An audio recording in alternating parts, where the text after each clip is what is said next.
नमस्ते सबैलाई, स्वागत गर्न चाहन्छु सजिलो किचन च्यानलको अर्को एउटा भिडियोमा। यसपालि तयार गर्छौँ हामी यो प्यान ग्रिल चिकनलाई। फ्राई प्यानमा नै चिकनलाई ग्रिल गरेर एकदमै दामी रेसिपी तयार गर्नेछौँ। अब यसको लागि कुखुराको मासु चाहिन्छ। मैले चाहिँ यो चिकनको थाई पिसबाट लिएको छु। यसलाई बोनलेस गरेर यसरी लिएको। सुरुमा त म्यारिनेसन गर्नको लागि सोया सस एउटा बलमा राखिदिन्छौँ।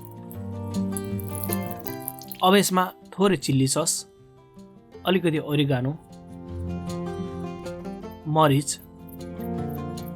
यसरी राखिसकेपछि नुन, अदुवा र लसुनको पेस्ट अनि कागतीलाई यसरी निचोरेर राखिदिने। त्यसपछि यसलाई यसरी मिलाइदिनुपर्छ। यसरी सस तयार गरिसकेपछि यो चिकनलाई म्यारिनेसन गरेर एकदमै दामीसँग यसपालिको रेसिपी तयार हुनेछ। अब सस रेडी भयो। यसमा कुखुराको मासुलाई राखिदिने अनि यसलाई यसरी मिलाइदिनुपर्छ।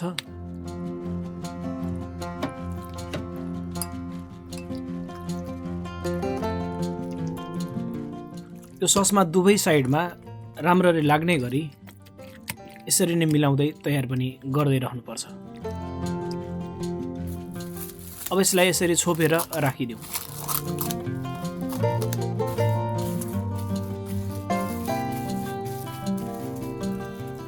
यसलाई 15 मिनट जति यत्तिकै राखिदिनुपर्छ।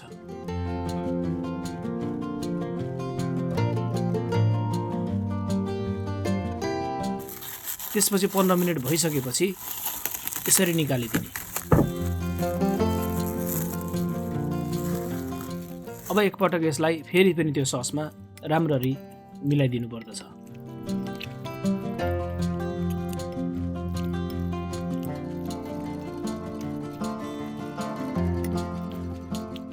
अब यतिको तयार भयो। अब हिट अन गरौँ। त्यसपछि तेल एउटा प्यानमा राखिदिने। तेल राम्रोसँग तातिएपछि कुखुराको थाई पातलाई यसरी नै राखिदिन्छ। ग्यासको फ्लेम एकदमै सानो गर्नुपर्छ। त्यसपछि एक साइडलाई यसरी पाक्नको लागि सानो ग्यासमा छोडिदिने अनि अर्को साइडमा यसरी पल्टाएर पकाउन सुरु गर्ने।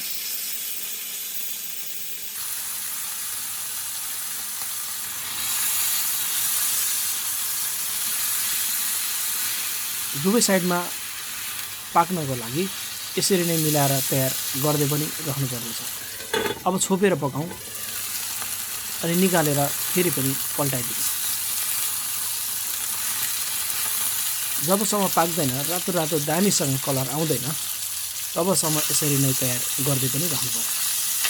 हल्का बिचमा प्रेस गर्दै पनि रहने।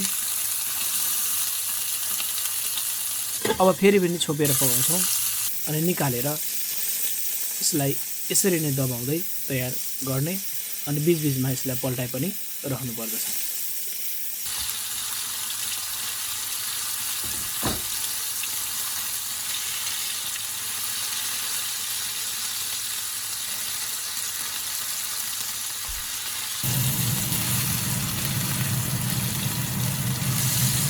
यसरी नै यसलाई चलाउँदै तयार पनि गर्दै रहनुपर्दछ अनि छोप्दै पकाउनु पनि पर्दछ। लगभग यतिको तयार भएपछि हाम्रो प्यान ग्रिल चिकन पनि तयार भएको छ। अब मैले यसलाई ब्रोकाउली, थोरै गाजर र सलाद पात राखेर सर्भ गरिदिएको छु। अनि यसरी सर्भ गरिसकेपछि माथिबाट हल्का सस पनि राखिदिने। एकदमै स्वादिलो भएको, बनाउनको लागि निकै नै सहज यो प्यान ग्रिल चिकनको रेसिपी तपाईँहरूलाई मन पर्यो भने बनाएर खानलाई नभुल्नुहोला।